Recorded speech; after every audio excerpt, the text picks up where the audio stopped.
What's going on, everybody? Welcome back to my YouTube channel, and today I actually have a special guest. Today I brought my buddy Chris Panette. We're going to do a bit of NBA playoff predictions, so staying in line with the NHL predictions, we're going to just do round one, and then obviously when round one is done, we'll jump into round two. Obviously I'm a Clippers guy, if you couldn't see by the gear behind me. I mean, I do have some Kobe stuff, R.I.P. Kobe, got to represent, but this guy, he's a Raptors fan, so he's a homebody. He's got to represent the true north. Yeah. So without further ado, we'll get into it. Milwaukee versus Orlando is the first matchup. Milwaukee was very dominant this year, as usual. They've got one of the best players in the league, if not the greatest player, Giannis Antetokounmpo. What? Bro, what are you talking about, man? And then you got Orlando, which basically they've just got a mixed bag of players. You got Markelle Fultz, Jonathan Isaac, Nikola Vucic, but Jonathan Isaac is injured, so that's a big piece for them that's kind of missing. You know, I kind of want to see Orlando take one. I think it was last year Orlando picked one up against Toronto. Yeah. You know, Orlando's kind of had the shit end of the stick. They kind of are that feeder team for any first seed Eastern team to take advantage of in the first round. They're never good enough to actually make an impact in the playoffs, but they're never bad enough to actually miss the playoffs and, you know, try to contend for a higher end draft pick. So for me, I'm going to take Milwaukee in 4. I think it's pretty easy. I think it's a quick sweep. If Jonathan Isaac was there, maybe 5, but for me it's 4. 4, okay. Yeah, I'm probably not much different from that. I'd probably, you know, give a little more credit to some of those guys on Orlando there, and they'll potentially take a game, if not 2. But, you know, again, 2. Maybe. Really? But it'd be like, you know, the only reason they would 2 is if they're like, you know, we're gonna rest Giannis, we're gonna rest some of the other big guys on Milwaukee, just so, you know, because they probably want to go for the long run, right? So you're not going to be trying to tire out Giannis, because Giannis could play all 4 games, and Giannis could just bust out that broom, sweep, sweep, sweep, and they're gone. But then Giannis can also hurt himself. Yeah, that's an interesting piece. I actually didn't think about that. So, like, Giannis, if you're Milwaukee, you're guaranteed to win. You're gonna win this series. Yeah. You know, you got Bledsoe, obviously, Middleton as your secondary pieces. I love Divinchenko. So even the Lopez brothers, yeah, you know, they're great in the paint. That's a good point. I didn't even think. And then, about like, that. remember that the game with Toronto, the Lopez brothers just took over that one game. Yeah, the both of them, and it's you weren't expecting that, and everyone's, oh, you know, would have won if it wasn't for Robert. Do you think if Giannis was injured, like obviously he has that suspended game, but that's only for one of the play-in games. Do you think if Giannis was injured, just, you know, by theory, and it was just the Bucks with Middleton and Bledsoe, could they take the Magic easy? Honestly, I still think Milwaukee is still a very, very solid team without Giannis. Yeah. Giannis just adds that extra, obviously that offensive power, and then not to mention that defensive presence, right? Because he's got that wingspan, he's got that reach, he's quick, you know, he's contesting those shots. Yeah, he runs down the court in 3 steps. Yeah, I mean he's probably out of bounds in 3. Exactly, yeah. So you have Milwaukee. I'm gonna say Milwaukee in 5. And that's because you think they're gonna rest Giannis? Yeah, maybe rest them. Okay, that's smart. Not like come that. out super hard. Yeah, I like that idea, actually. So. Okay, so pretty close, 4 and 5, but both with Milwaukee. So Toronto and Brooklyn is the next matchup. I'll let you start with this because you are a Toronto Raptors guy, so you take it away. Yeah, you know what? Yeah, let's bust out that broom for Toronto. I'm thinking it's gonna be it's gonna be a 4-game sweep. I'm thinking Toronto's gonna get out there. They're gonna handle business. You know, a lot of their young stars are coming out. You got Siakam playing at that all-star level. You got Lowry, that multiple like all-star player. He's playing great. You know, you got Powell making them shots, Anunoby playing amazing too, and then not to mention the young star Chris Boucher. Like, he's doing big things too. So I just think all these players, they've meshed so well together since, like, you know, everyone's like, oh, they're not gonna do Kawhi's game, but look at them, they're doing just as well. Yeah. If not, you know, could probably do better. You left out Van Fleet. You left out Ibaka and Gasol. Those are 3 other studs that are on that team. Yeah. And then they're against a Brooklyn team that, honestly, I don't even think people expected Brooklyn to be in the playoffs. Yeah. Obviously, no KD. Kyrie was injured for most of the season. Yeah. Now you have a missing DeAndre Jordan. Spencer Dinwiddie went down early on in the playoff kind of bubble. Karis LeVert has been kind of taken over, though. He's been pretty hot. He's been showing that he's not one to play around. He's here to hit buckets, basically. Yeah. So I personally have Toronto still taking it, but I'm going Toronto in 5. Toronto 5. Okay. Maybe 6, depends on how they play. But I think Toronto's structure is just too, like you said, unified. They've been together for a long time. Yeah. They know what they're doing. Nick Nurse is one of the, he's one of the greatest coaches in the NBA, and this is only his 2nd year. The way he's able to switch between defenses is disgusting. So, yeah, I'm definitely giving my nod to Toronto. So, the 3rd matchup is Boston and Philadelphia, and I think this had the potential to be one of the greatest series in the playoffs. Yeah. With Simmons and Embiid, Tobias Harris, Richardson versus Tatum, Brown, Kemba. I just think it was a really good opportunity for 2 strong Eastern teams to go back and forth. Obviously, we saw the injury with Ben Simmons. He's going to be out for surgery, so he's not going to be there. However, I actually think that might open up the door for Joel Embiid to kind of, excel. Yeah. There's been a constant theme where, is it Ben Simmons that's the problem? Is it Joel Embiid that's the problem? There's 2 big players that are kind of clogging the lane that are getting in the way of each other. So I'd be interested to see if Embiid kind of takes over in this series and shows that, look, like, I am the greatest center in the league. I'm that guy. I don't think he's the greatest center in the league. I think the dedication isn't there. I think he has the skill set. Oh, yeah. But I just don't think the dedication is there. Kemba Walker, I think, is one of the most underrated players in the league. Yeah. Jason Tatum is an absolute dog. When that guy goes off, it's nuts. And he's 6'9", 6'8", 6'9", and he can play 3 positions. Exactly. They're a team of essentially like positionless players. Oh yeah. Like they can easily swap in and out, in and out. It's like, yeah, you know what, we need a little more size down low. Easy. A couple adjustments. Boston's still playing. They're not losing any steam. They're not losing any offensive power, losing any of that stopping power either. So it's. And you got Marcus Smart, too, who I didn't even mention. Yeah. Gordon Hayward. Marcus Smart is a dog. Yeah. So for me, I think I'm going to go with Boston in 6. I can see it. Boston in 6, too. Boston in 6. Philly, obviously, Embiid, he's going to fight. He's a dog. He's going to try and grind it out. He's going to try and push. But I think, if Boston is up 2-0, Embiid's going to bring it to 2-1. They're going to push it to 3-1. Then Embiid's going to bring it to, that 3-2. And you're going to see that push, but Boston is just going to clamps.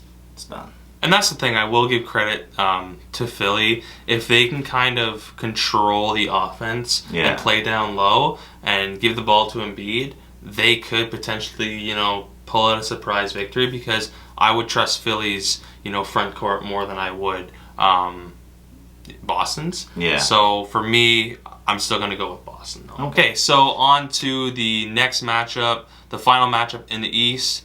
We have a feisty Miami versus another feisty team in Indiana. Huge rivalry been going on all year. Yeah. Jimmy Buckets versus TJ Warren kind of right in each other's face. Buckets. Yeah, exactly. Jeez, okay. So I think that'll be a huge narrative.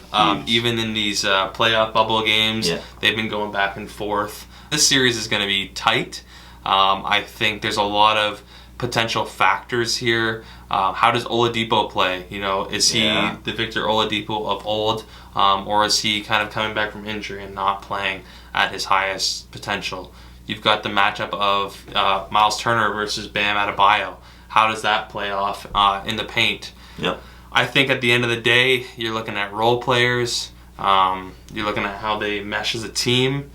And I'm just going to take the system of the Miami Heat, and I'm going to take them in 7 games. 7? You think it's going to I think it's going to go there. I was going to say 6 originally, but I think the drive of Indiana, now they do They are missing Sabonis, which obviously he's an all-star. Yeah. But I don't know. I think that they've got enough grit on them to kind of compete with a Miami team. Okay. Yeah, and then you saw that too, those 3 performances from TJ, right? He shot the lights out of the gym. He was just on fire. But then, boom, you got Jimmy Buckets, locked him down. It's gonna be a dogfight. Like you got 2 grimy teams. You got 2 teams that they both want it. And they both have something to prove. Like you said, they have that rivalry that's been going all season, the entire time in the bubble. Honestly, I love seeing games like that because that just brings out the bet. You're gonna get probably like close to like finals basketball play in this game because both teams are gonna be pushing each other. 100%. The gritty, hard-nosed offense and defense. That's a good point. Right, and it's like, it's not Miami of old, but you know what? Oh gosh. Yeah, It's tough. I know. I want to say Miami, but I feel like Indiana is gonna pull something out. Really? And you know what? I'm gonna say it's gonna go to 7 again. Yeah. I'm saying it's gonna go either way, but I think Indiana might bring it up. You're leaning Indy. Yeah. Wow. You know what? Who does it for you though? I'm just thinking TJ's just gonna go off. He's just gonna go off again. He's been putting in buckets. He's gonna go off again. That'll be interesting to see. Yeah. I'm telling you, if Indy can flip it over and take care of Miami, that'll be interesting because I think Miami is low-key a really underrated team. Yeah. I don't think they're going to beat a team like a Milwaukee or a Toronto, but they could play around Boston. You know what? Maybe they might be able to play around with Toronto, but I just think they're underrated. All right, so we'll move over to the West, move over to the Western Conference, and we'll start at the top. The Los Angeles Lakers versus the Portland Trailblazers. Damian Lillard is a beast, man. The thing is with Portland, with their offense, a lot of it has gone through Damian Lillard. Yeah. Fair enough. He is their best player, another underrated player in the league. Yeah. I don't think they can continue to go through him. I don't think that can continue to happen because they're just going to get shut down. And then are your role players good enough to, take over a game? CJ McCollum. He's done it though. He's done it. He's taken over the game. But he's a little injured right now. Okay. Apparently he hurt his back, so he's he's still playing, so good for him. But you can tell he's kind of hobbling out there. You do have Melo. I mean, he's an old Melo, but I don't know. Maybe he's got some fire left in him. He's definitely got some fire left in him. You see him out there with the spot-up shots, kicking it out. He's always getting those big boards, telling people, get out of there, that's mine. He knows he's a vet. Like, he's been around. He's probably going to do what vets do, bring up the team. And then, him and Braun, they go way back, right? Yeah. So it's gonna get competitive between the two of them. Braun's not going to let him slide. Braun's not going to let him slide at all. But Braun's going to let him know. It's like, we're friends, but I'm taking you down. This is my game. I'm winning this series. And you make a good point with being able to shoot from 3. I think Portland as a team can shoot better than LA can. Yeah. Especially with Avery. At least more consistently. Yeah. Especially with Avery Bradley not being there, that's a big loss in your lineup as a shooter. A lot of your play is going to be probably from 15 feet and in. Yeah. Which is not a bad thing. I mean, you got LeBron and AD in there, working away, but I think it's just going to be hard for them to get those shots. Overall, I'm still going to take LA, obviously. Yeah. I'm going to take them in 5. I think Portland slides one by. Okay. I think they're able to get one. Portland's not getting swept. 100% Portland's not getting swept. I would say LA in 6. Okay. Portland's going to take 2 because, like you said, they've got that outside. You got Dame who's stepping over half and he's pulling. Yeah, it's true. Right? He's pulling up from the logo. So now you gotta step out. You gotta defend him farther out now. Yeah. But then you've also got, low-key shooters like Dion Waiters. He can hit those low-key buckets. Sure. You leave him alone. You forget about him. Boom, out. He's just chilling. He's hitting those shots. Yeah. AD can hit the shots too, right? You got Kuz. Yeah, Kuz. Kuz said, Kuz, that doesn't matter. He's in his face. Jesus could have been in his face, and he's pulling. Yeah. So you have LA still winning, but LA still winning, but in 6, just because Dame's probably not going to let it happen. Dame's going to take over again. It's going to be Dame time. Yeah. So. And that's the thing. Portland is not an 8th seed. No, they are definitely not an 8th seed. They are a better team than what the record shows. I think they just had a kind of a crappy weird season, yeah, and it's like they had injuries too and whatnot, right? So they weren't playing to their full potential. Yeah, but I love Dame. I think he's one of the most underrated players in the league. Easy. All right, so now we go on to the second matchup in the West. My squad, the Clippers versus the Dallas Mavericks. Kind of a sweaty matchup, I'm not going to lie. Literally because of one person, and the kid's, 21 years old? Luka Doncic. This guy can take over a game. He plays the point, can shoot, can actually has the size to play a small. I don't think he could stretch to the 4 and the 5, but he is a very versatile player. But you don't need him stretch to the 4 or the 5. You got Porzingis. Yeah. There you go. All right. Before the injury, I had some of my boys calling this guy Porzingis, Porzingo. Yeah. Like he was doing things. He's he's got that soft touch outside the 3. He just pull down those boards, he'll yam it on you. And you got shooters. Besides Luka, besides Kristaps, you got Timmy Hardaway Jr. That guy can pull up. But I overall think that, yes, while that team is a great shooting team, they're a fast team, they're a really fun team to watch, I just think that, Clippers defense, the Clippers structure, the way they play, they've got, arguably the 2 greatest wing defenders of this decade in Paul George and Kawhi Leonard that can shut it down when it comes to Doncic. Now I don't think that Pat Bev will get in Doncic's head like that. No. I think he's a smart enough player to kind of brush that off, but I do think it's the PGs or the Kawhis that will kind of lock him down. And then you're really relying on your role players. Yeah. So, okay, we'll take out PG on Doncic, cancel those players out. And isn't Lou Will coming back too? Lou Will is back. He'll be playing again too. Trez will be back now too. So you've really got your full team and healthy. And I don't know what the exact record is for Clippers when they're fully healthy, but I'm pretty sure they've only lost like 1 or 2 games. So when they're all there and when they're all clicking, the system takes over. I still think it's a bit of a sweaty matchup, so I am going to take the Clippers in 6. You know what? No, I think they're gonna. I think Dallas is gonna be. It's gonna be a surprising matchup. I think they're gonna push them. If the Clippers win, I think it'll be in 7. Jeez. I don't think it's gonna be in 6. Jeez. So, are you going for an upset right now? Yeah, I'm going. I'm gonna go for an upset. I'm saying Dallas in 7. Dallas is gonna take them. Wow. All the way to 7. Like, I would not be surprised because I do think that they're a good team. That is why for me it's a sweaty matchup. I was praying we got like Utah. But yeah, they're a good team, man. Doncic can take over a series for sure. Okay, so on to the third matchup in the West. We've got Denver versus Utah. Another really close matchup. You got the Joker, probably the best offensive center in the game, versus Rudy Gobert, probably the best defensive center in the game. That's a storyline.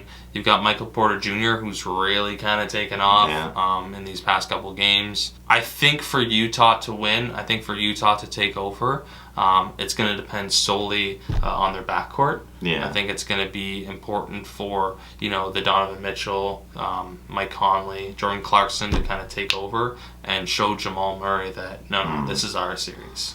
But I don't know. But, ever since like this whole COVID, don't you think some of that synergy between Utah has been... Because I've heard things of like, Mitchell does not care for Gobert anymore. He's just like, we're teammates and that's it. There was a bit of heat. Yeah, there was a bit of heat there. Like, so I feel like that, now that synergy's kind of off, like they might have a little bit of trouble because Denver's been firing on all pistons. Like that Jamal Murray, who's just, again, you need a 50-piece, Jamal Murray will give you a 50-piece. Yeah, Canadian boy. You got the Joker, like one of the best like offensive like centers there is. Like his passing is nice touch. You'd think he was playing for the Pats the way he's there you go. Down like full court passes and like you were saying earlier, he's lost some weight. He lost weight, he's a smaller guy now, so he's a little quicker out there. He's not as slow. So I think Denver's gonna take it in 6. Okay, I'm along the same vein. I've got Denver, but I got Denver in 7. In 7? I think it's a really tight series. I think there's a lot of big players in here. That big matchup of Joker versus Gobert, I think is going to play huge in this. You got one guy that's shutting down everything, but then you got a guy in Jokic that's going to pull Gobert out to the 3 and just drain buckets. Exactly. Okay, Yeah. so we're in agreement there. So I think so far, you and I both said Milwaukee. Yeah. We both said Toronto. Yeah. We both said Boston. Yeah. You have Indy. I got Indy. I've got Miami. We both have LA. Yeah.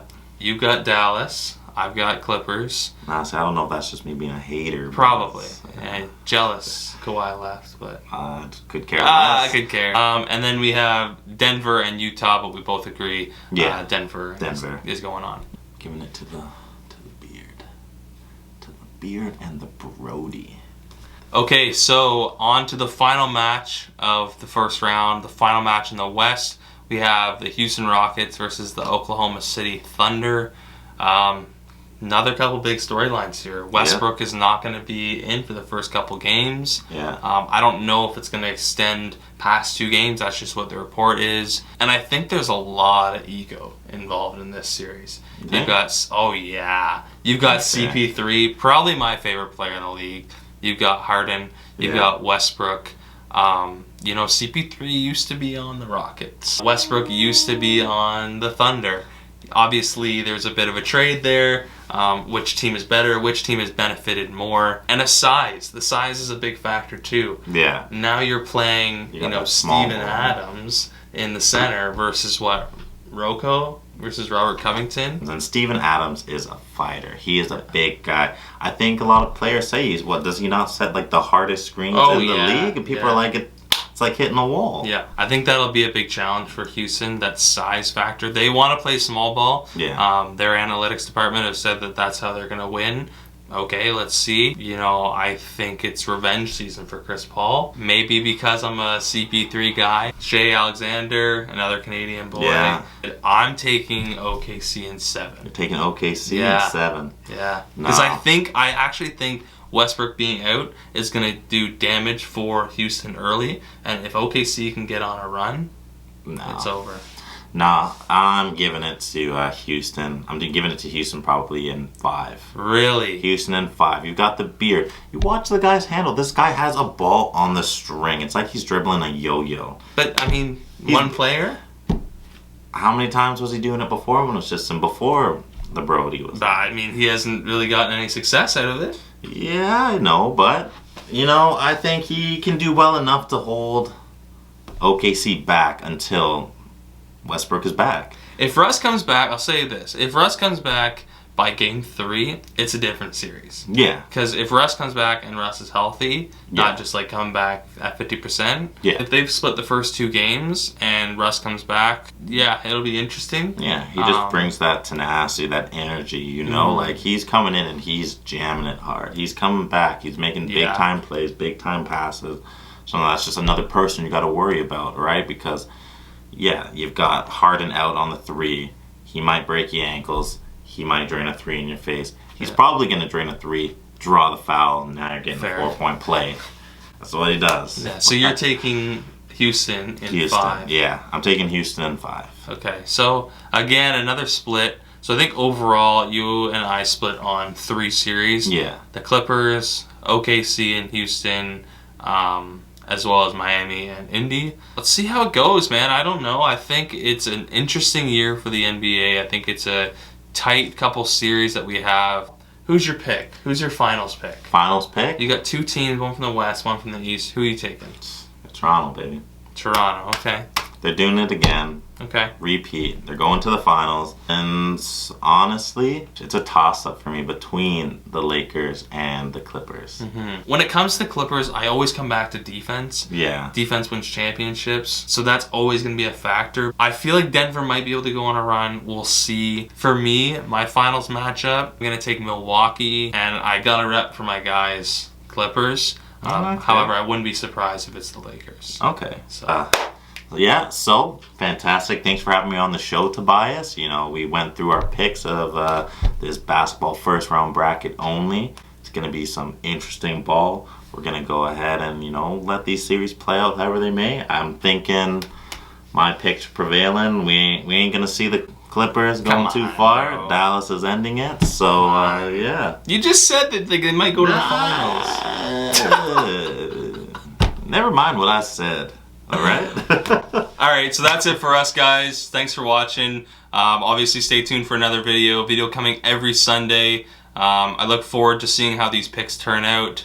Big shout out to Chris, obviously, for coming on. You'll see him in round 2. See how disappointed, you know, either I or him are in our picks. You know what I think you should do here one time? What? Put your laptop on, but put it onto a white screen, so then this shines white light this way, gives you more light. Because I see, I fade into the shadow. Yeah, I saw that. I thought so I had to like try to sit up. Mid filming, I was thinking, fuck, we should have switched sides because the light's right here. Yeah, I'm black. Let me just fade out. So you know what to do. Hit that like button, smash that subscribe button, and click that little bell notification so you know the next time I post a video. Thanks for watching. See you in round 2. Peace. Every time I reach a goal, I don't need nobody around me, I'll never chase no goal. Put my problems in a box. Good night, San Diego. Yeah, we